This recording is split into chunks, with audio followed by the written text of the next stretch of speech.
Welcome to Tenor Tech, where I solve the problems you didn't even know you had. You start now. Clean the scratch area with mild soap and a microfiber, then dry it completely so you see the damage. You need 600, 1000, and 2000 grit wet sandpaper, stainless steel polish, and 2 clean cloths. Once ready, align your sanding strokes with the metal grain. This reduces cross scratches. Make sure to tape off edges and control pressure. Too much pressure removes finish. Too little does nothing. You are preparing to blend the scratch into the surrounding finish. You wet sand starting with 600 grit only if the scratch is deep.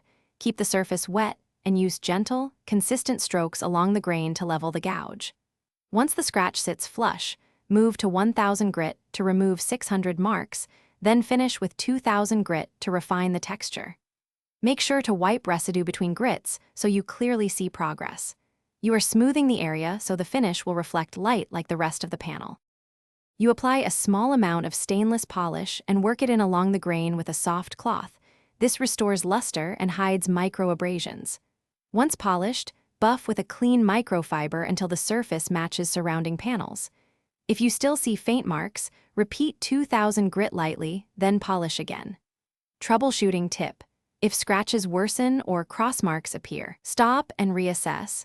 Switch to a finer grit and test on a hidden spot before continuing.